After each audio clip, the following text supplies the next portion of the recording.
with the incoming Trump administration, promising mass deportations and wider border crackdowns. Smugglers are finding new and riskier ways to exploit the situation. Just last week here in the Laredo sector, sources say this semi-truck, I want to show you that, attempting to transport more than 100 illegal immigrants into the country when it was stopped by Border Patrol agents. Meantime, Border Patrol agents and sheriff's deputies in Arizona stepping in to help an injured migrant. Authorities found the individual in need of medical attention in the mountains of the Tucson sector at the southern border. Agents provided care on scene before airlifting that person to safety. And we have some new details on human smugglers and their ever-changing methods of sneaking men, women, and children across the southern border.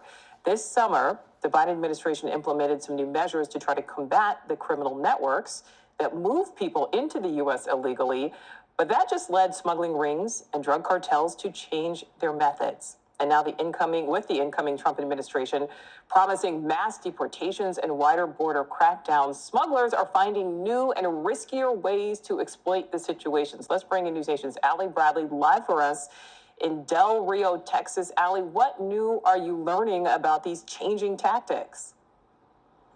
Yeah, hey, Nicole, you put pressure on these cartels and they're going to pivot. And what we've been seeing lately is we've been seeing dozens of people crammed into semis, but now we're seeing hundreds of them. Once again, a tactic that is old is once again new again in way of desperation. So what we're being told here is that sources say that they're actually clearing out the stash houses pretty quickly along the southern border where migrants are piling up. They're trying to move people as quickly as possible ahead of Trump's planned mass deportations. And it's leading to more unique and dangerous smuggling in the Lone Star State. Just last week here in the Laredo sector, sources say this semi-truck, I want to show you that, attempting to transport more than 100 illegal immigrants into the country when it was stopped by Border Patrol agents. Now, the threat of the incoming Trump administration has more trying to evade as well because they can't just walk in. So you got these two guys who are blending in with construction workers in Roma, Texas, when sources say they were apprehended by Border Patrol. Now, we talked with retired Yuma Sector Border Patrol Chief Chris Clem, who says desperate times call for desperate measures. We know that even though the actual number of people that are entering illegally between the ports is down, the total number of people coming in that are, is still at a high level, and that the shelters in Mexico have been at and above capacity for years now. The profit is still there. I think they are trying to figure out a new way of making this happen because they understand that all eyes are on them. An inbound Trump administration is going to be shutting things down. So they're testing the waters with what's working and what's not working. Yeah, one of the old tried and true methods, this not working so well. This is also in the Laredo sector where 20 individuals attempted to cross the Rio Grande.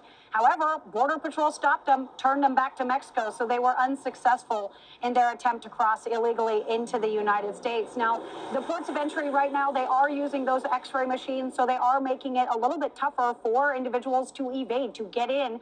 And if they're getting in on the Mexico side, Nicole, so a lot of them are actually crossing illegally into the country, evading law enforcement, and then they're being picked up by semis, things like that, in shipping yards. So a lot of that smuggling is actually happening on the U.S. side after they've crossed illegally. Nicole. All right, so we see how they are hiding, but how are they actually getting away from law enforcement? Because we know there were so many agents, so many officers at the border.